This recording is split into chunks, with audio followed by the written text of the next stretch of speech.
Is giving a student a piece of candy for cleaning up something they're expected to do anyways good teaching? Opinions about rewards vary, and sometimes they're pretty strong. Some teachers are completely comfortable using them, while others think we shouldn't be using them at all. Today I want to show you a simple approach that can help make sense of this issue while helping you encourage the behaviors you want to see more of at school.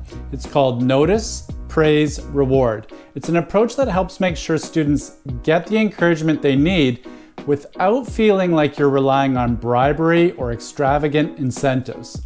The first two steps, noticing and rewarding, are very similar, but there's a subtle difference. Noticing is simply acknowledging when students do what is expected.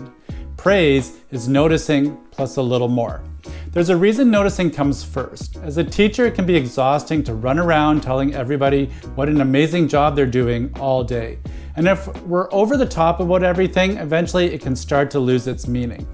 Noticing gives us an easier, more sustainable way to catch students doing well, especially at times when a big response really isn't necessary. You might see a student lining up quietly and simply say, "I noticed you lining up quietly," or "I noticed you subscribed to my channel." Think of praise as noticing leveled up. It adds some emotion and enthusiasm that gives the acknowledgement a little more oomph. "Awesome job lining up. You were quiet and quick. That was amazing." Or, "Thank you so much for subscribing to my channel. It really helps me and I appreciate it so much." Both noticing and praise have a place. Noticing is easy, sustainable, and praise adds more. You get to decide which one makes sense in the moment.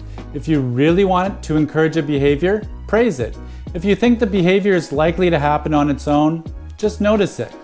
Both noticing and praising work best if you do one essential thing.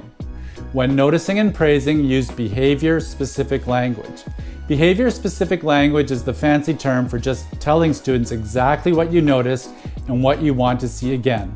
Instead of just saying, "Good job," you say, "I noticed you waited until your classmate finished speaking," or "Thank you so much for waiting your turn during discussion. I really appreciate that. It's super respectful and helpful." When you use behavior-specific language, students don't have to guess what they did well. Here's the pro tip for noticing and praising. Whenever you can, connect that behavior-specific language to your class-wide expectations. If your expectations are things like respectful, responsible, safe, use those words. "Thanks for getting that started right away. That was super responsible." If you don't have clear class-wide expectations yet, check out my Established Expectations video where I show you how to create and teach them. Having that shared language makes noticing and praising easier while also helping students understand how their behavior connects to what's expected in your classroom. If you're noticing and praising regularly, that may be all the encouragement many students need. But what if you're doing that and you're still not seeing enough of an important behavior?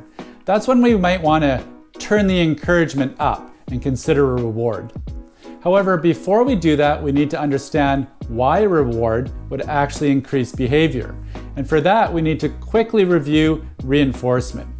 Reinforcement is what happens when something follows a behavior and that thing makes the behavior more likely to happen again.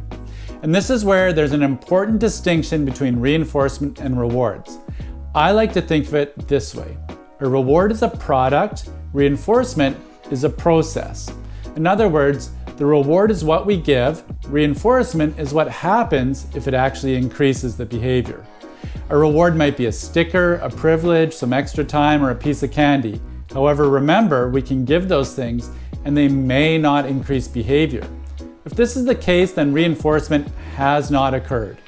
We want our rewards to work, so we have to pay attention and make sure that they're doing that. If the behavior isn't increasing, we need to rethink the reward.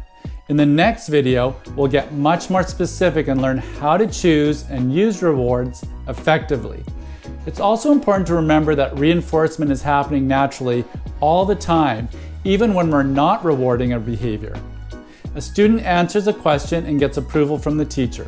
They make their friends laugh. They work hard. They get a good mark and receive recognition at home. Students are constantly coming into contact with things that usually make the behaviors we want to see happen again. For some students, the natural reinforcement available at school, friendships, teacher approval, support from home, is enough. But for some students or for some behaviors, those natural reinforcers aren't working well and behaviors aren't happening as often as we would like. And that's when deliberately adding a reward can be very useful. Remember where we are in the establish, encourage, respond framework. Rewards aren't where we started. First, we established expectations and relationships.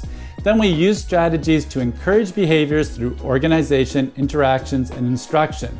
And once that was happening, we added noticing and praising.